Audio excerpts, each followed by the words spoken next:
My name is Amelia Whitmore. I am 23 years old, and for 23 years, I lived in a house where I was fed just enough to survive, worked hard enough to stay useful, and loved so little that I stopped expecting it. Every morning, my alarm rang at 5 o'clock. Not because I had classes to get to, not because I had an office job, not because anyone cared whether I slept well.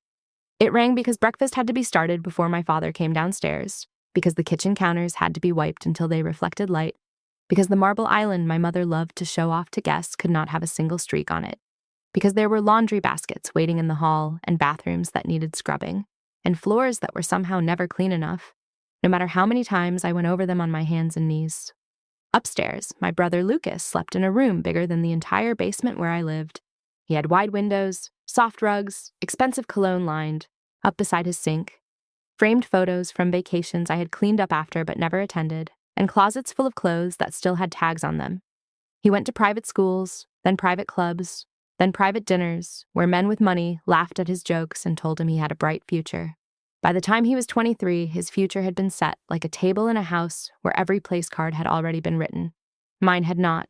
My room was in the basement, though calling it a room would have been generous. It was unfinished in places. The walls sweated in summer. The furnace made the air hot and metallic in winter. The mattress was thin enough that I felt the hard frame beneath it every night, and there was no window, only a small vent that carried sound from the upstairs hallway in fragments. Heels across hardwood, my father's deep voice, my mother's laugh when guests were around, the television Lucas left on too late. I had a metal shelf, a lamp with a bench shade, 3 dresses that used to belong to my mother, and 1 small mirror bolted above a utility sink. That mirror was the only place I ever saw my own face clearly. For years I studied it and tried to understand why I did not look like them. Lucas had my father's light brown hair and my mother's hazel eyes. Their features matched one another in that easy, inherited way families match without even thinking about it. Their photographs made sense. Their Christmas cards made sense. Their smiles lined up. But mine didn't. My eyes were green, not soft green, but sharp, almost glassy in bright light. My hair was darker, richer, chestnut brown with hints of auburn in the sun, though I rarely saw it in the sun long enough to notice. My nose did not resemble my mother's. My mouth did not resemble my father's. Even as a child, I knew this. I just learned very quickly that noticing it was dangerous. When I was 8, I asked my mother why my eyes were different. She slapped me hard, enough that my ear rang for nearly an hour. "Stop asking foolish questions," she said. "You should be grateful anyone keeps you at all." After that, I learned the rules more carefully than I learned anything else. Do not sit at the family table. Do not call them mom or dad. Do not leave the house without permission. Do not speak to strangers. Do not ask personal questions. Do not embarrass the family. There were punishments for breaking those rules, some physical, some quieter, hunger, locked doors, silence that went on so long it made me feel like I had imagined saying anything in the first place. My father used a thin cane twice when I was younger. He never needed it often. Fear, once properly planted, tends to do most of the work by itself. By the time I was 13, I understood my place with painful precision. I made breakfast, but never sat with them.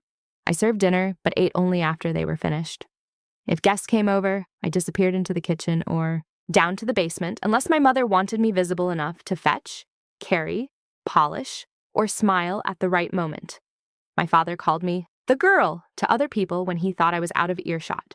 Lucas called me by my first name only when he needed something. Amelia, the car keys? Amelia, clean my bathroom.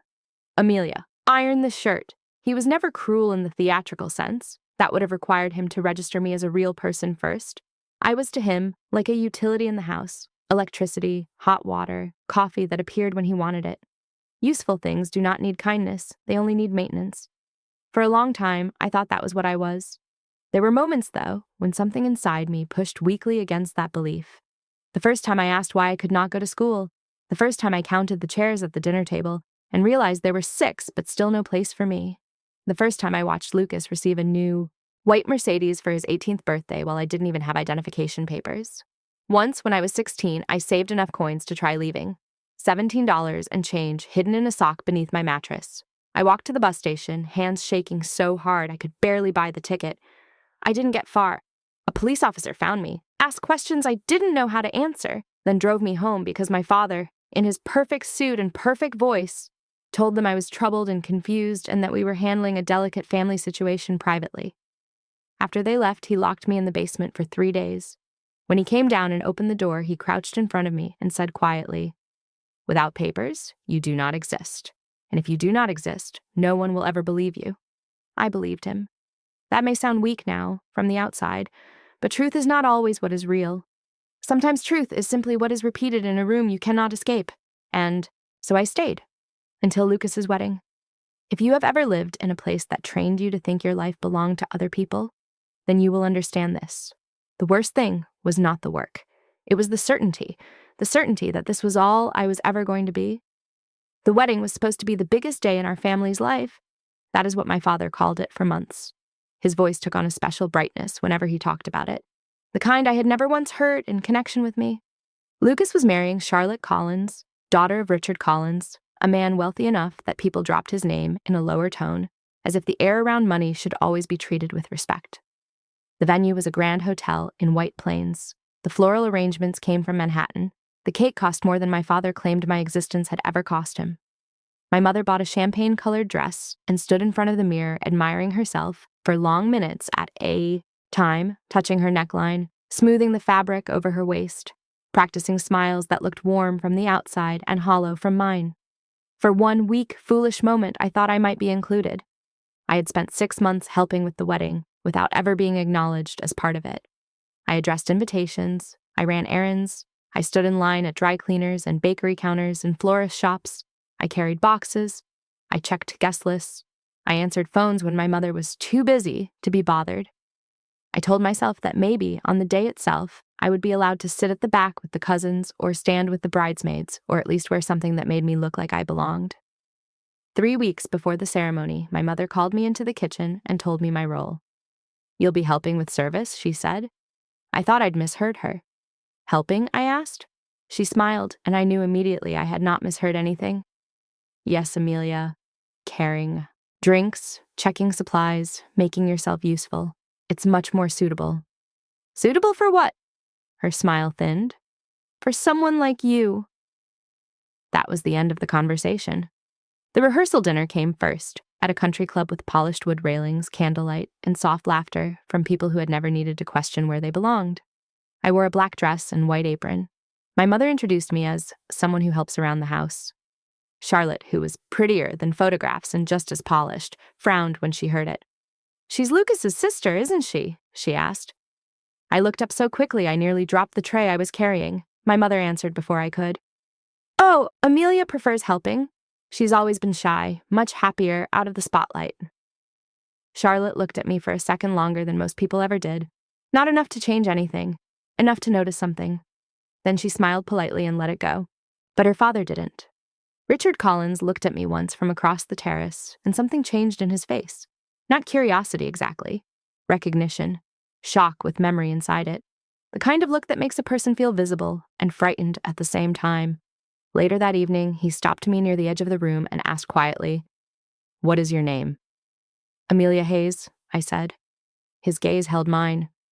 "Do you know who your real mother is?" I could still feel the tray balanced in my hand when he said it. Its weight, the cold stemware shifting slightly on silver. I remember that because the question itself seemed too large to hold on to. It did not enter me all at once. It echoed, "Real mother." I told him I did not understand. He gave me his card and said, "If you ever want the truth, call me." I didn't sleep that night. I sat on the basement floor with that card in my hand until morning, staring at the embossed lettering as if it might explain itself if. I looked long enough. I should have called him immediately. I know that now. But courage is harder when every instinct you have has been trained toward obedience. Instead, I hid the card and went on. Then came the wedding. That morning I woke at 4. The house was already humming with anxiety. My father wanted breakfast exactly on time. My mother wanted her dress steamed and Charlotte's gown checked and the silver cufflinks polished and every vase in the foyer adjusted by fractions of inches. Lucas wandered through the chaos like a prince in his own procession, grinning, distracted, smelling faintly of expensive soap and expectation. By 11, we were at the hotel. The ballroom looked like a dream. No one like me was ever supposed to enter from the front. Chandeliers glowed overhead. White roses climbed around the arch where vows would be spoken. Gold-trimmed chairs were lined in perfect rows. There was a string quartet near the entrance. I came through the service corridor, carrying boxes of champagne flutes. The ceremony itself passed like something I was watching through glass. Lucas stood at the altar looking proud and effortless. Charlotte came down the aisle in silk and hand-sewn lace. Her father beside her, her face bright with certainty. My parents sat in the front row and looked exactly like what they had always wanted to be. Respectable, polished, established. I stood near the back in a black service dress holding a tray. When the officiant asked for rings, Lucas laughed softly because of course his best man had them. When Charlotte cried during her vows, guests dabbed at their eyes. When they kissed, everyone applauded. I held the tray steady and felt absolutely nothing. Maybe that was the beginning of my revenge. Not when I spoke, not when I exposed them, when I finally stopped hoping they would include me of their own free will. After the ceremony came the reception, and after the reception came the photographs. If you want to understand what broke the lie open, it was not a dramatic confrontation at first. It was a family photo. The photographer called both families toward the floral arch. The Collins family assembled first, smooth and elegant and naturally arranged around one another like branches from the same tree. My parents moved forward with Lucas and Charlotte, taking their places exactly where they wanted to be seen. I stayed back, tray in hand. The photographer frowned. "And her?" he asked, pointing toward me. "Is she family?" No one answered immediately. That pause lasted only seconds. It was still the longest silence of my life. Then Richard Collins said, "Yes, she is." He crossed the floor before anyone else could recover. I can still remember the sensation of him placing a warm hand at the top of my shoulder, not possessive, not commanding, steady, guiding, human. "Come here," he said quietly. "Stand with us." My mother's face went pale beneath her makeup. My father's jaw tightened so hard I could see the muscles shift. Lucas looked confused, then annoyed. Charlotte looked from me to her father and back again, starting to understand that something underneath the day was changing. I stood where Richard placed me. The camera flashed. Then he asked to see the preview. He zoomed in on my face. His hand began to shake. "Those eyes," he whispered. Then he stepped away, pulled out his phone, and made a call right there in the ballroom. I could not hear all of it, only fragments. "The 2003 case. I'm certain. Bring the file." My blood ran cold. That should have been enough to make me leave. Instead, I went back to work because obedience is a strange reflex. You do not lose it in one moment, even when your whole life begins to crack. I resumed carrying drinks. I moved between tables while my mind tried and failed to understand what was happening. Then my father dragged me into a service hallway. His fingers bit into my arm so hard I knew there would be bruises later. "What did you say to him?" he hissed. "Nothing. Do not lie to me." "I didn't say anything." He shoved me against stacked crates until they rattled. "If you embarrass this family today, I will make sure you regret it for the rest of your life." My mother arrived seconds later, expression perfectly composed for anyone who might be watching, eyes full of panic for me alone. "Whatever Mr. Collins asks you," she said in a low voice, "you say nothing. Do you understand?" For the first time, I looked directly at her and saw fear. Real fear. It should have satisfied me. It didn't. Not yet. It only made me more certain that Richard Collins was telling the truth. Later, near the end of the reception, he found me again. This time he took me onto the terrace. The air outside was cool and clean after the perfume and wine inside. He showed me an old photograph. A woman with dark chestnut hair and green eyes held a baby in her arms. She had the same jawline I saw in the mirror, the same shape around the eyes, the same strange mixture of softness and alertness in the mouth. "This is my sister Evelyn," he said. My throat tightened. "She had a daughter," he continued. "That daughter disappeared from a hospital nursery 23 years ago." I remember gripping the railing to stay upright. He took out a DNA kit, said if I wanted the truth, there was a lab ready, results within 72 hours. Said if he was wrong, he would never bother me again. Said if he was right, then the people I had called family all my life were not my family at all. I let him take the sample. The next 3 days passed like a fever dream. I went through my routines. I made coffee. I folded towels. I polished the kitchen island. Lucas and Charlotte left for their honeymoon. My mother hosted 2 guests and laughed too loudly through lunch. My father was quieter than usual. Once, I caught them whispering in the pantry. My name said in a tone that had urgency in it for the first time ever. No affection, only threat. On the 3rd morning, I got the message. Results are in. Meet me at 10. I told my mother I needed to pick up supplies. She barely looked up from the magazine in her hand. Be back before noon, she said. I walked to the cafe on Main Street with my heart pounding so hard it made me nauseous. Richard Collins was already there.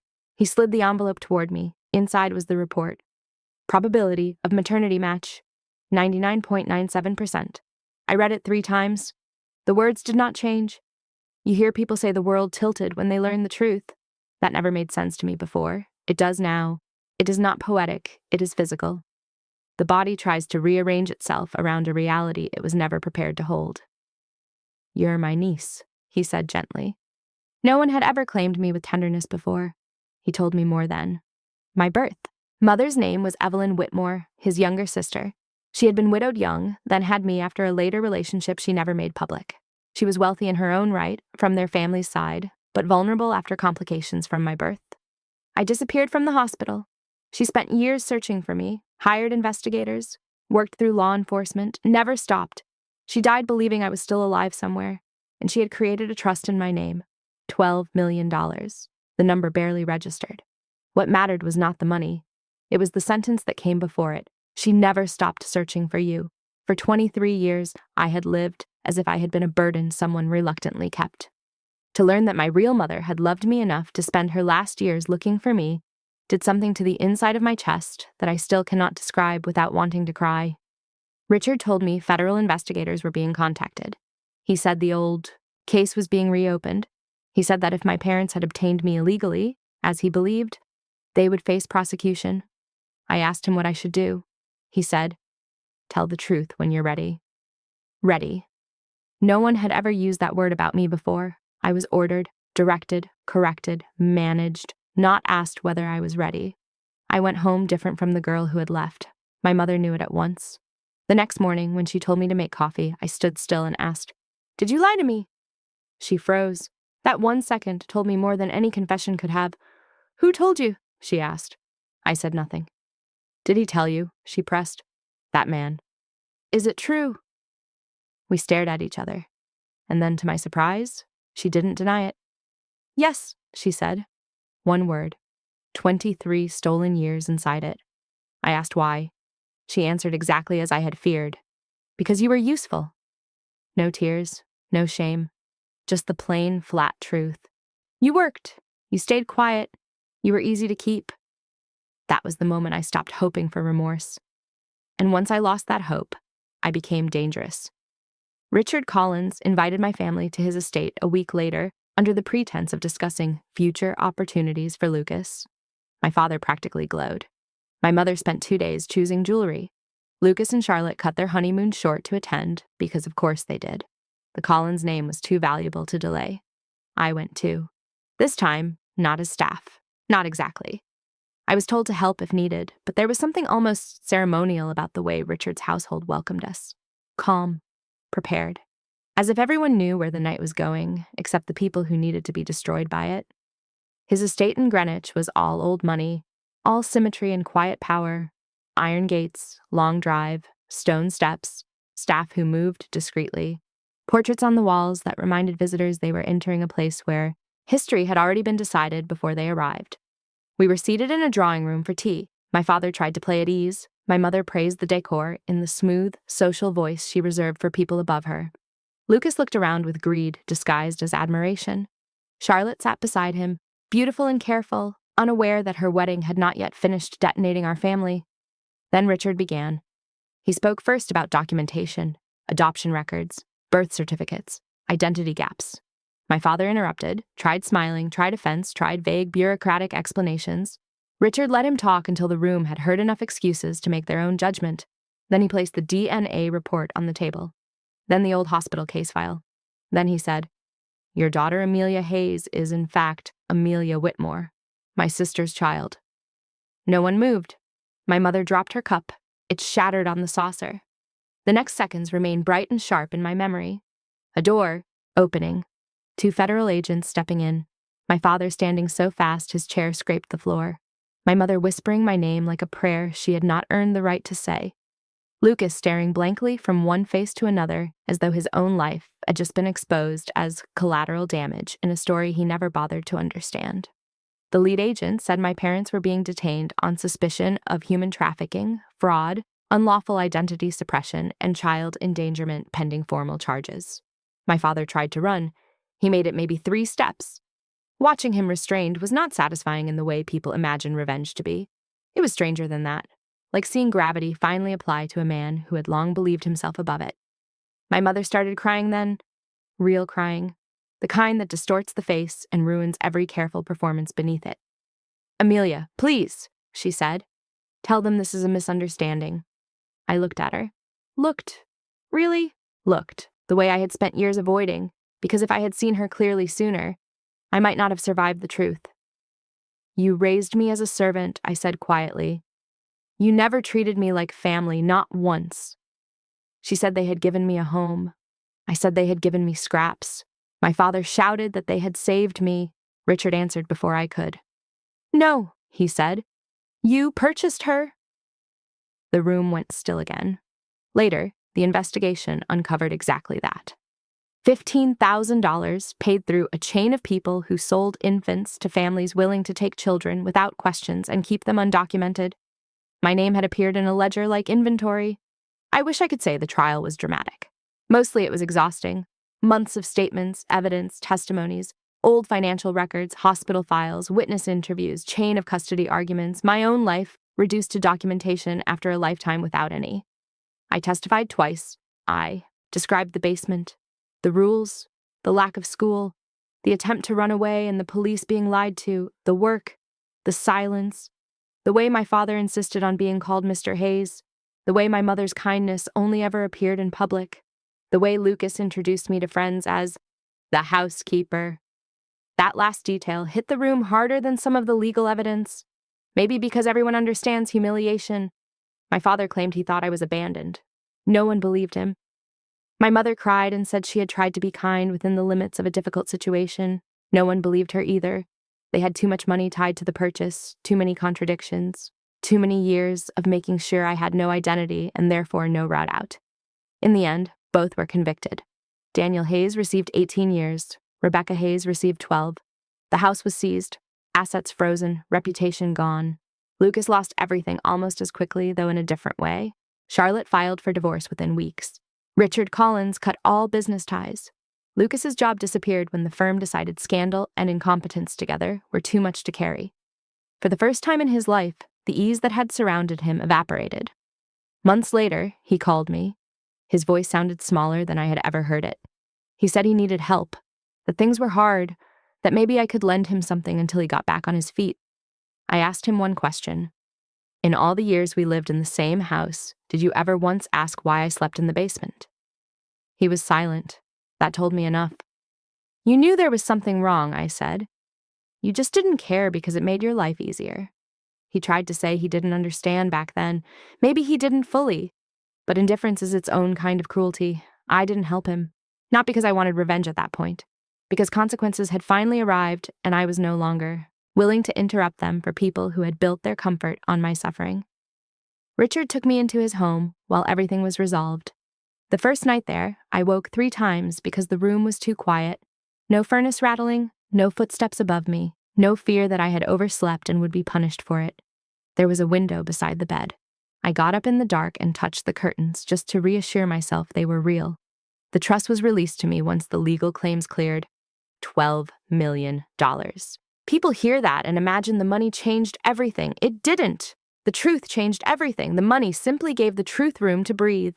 I got identification, a passport, educational assessments, tutors, then classes, then real books with my own notes written in the margins instead of old magazines pulled from trash bins.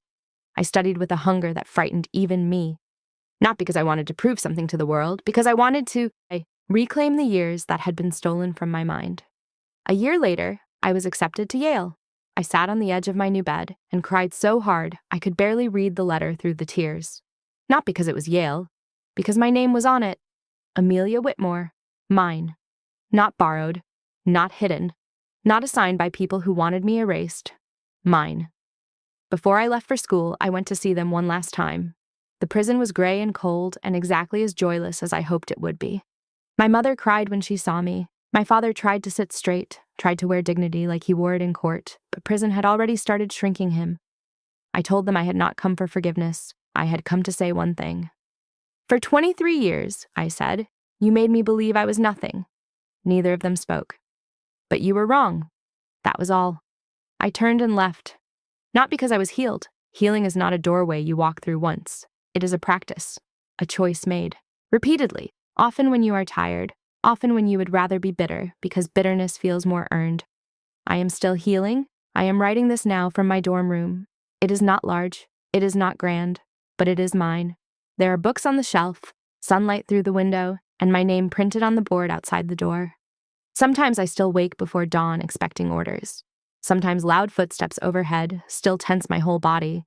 Sometimes I still hesitate before speaking in groups because somewhere deep inside me there is a girl who learned that attention could be dangerous. But she is no longer the only version of me. I study psychology now. I want to understand what happens to the mind when love is withheld and control is called protection. I want to work with people who have been made invisible because I know exactly how easy it is to disappear inside a family that benefits from your silence. If there is one thing I know now, it is this. I was never born to serve. I was never meant to be grateful for survival that came at the cost of my selfhood. I was never the second kind of child. I was a stolen child, a hidden daughter, a person whose life was delayed, not erased. And maybe that is the deepest revenge of all. Not that they went to prison, not that the house was seized, not that Lucas lost his easy life. Those things matter, yes, they are justice. But the real revenge is this. I lived, I learned my name, I took my future back. And every morning now, when I wake up in a room with light, I remember something that would have sounded impossible to the girl in the basement. I was always worth more than the life they gave me. They just needed me not to know it. If this story meant something to you, please like, share, and subscribe. It truly helps me bring more real stories like this to you.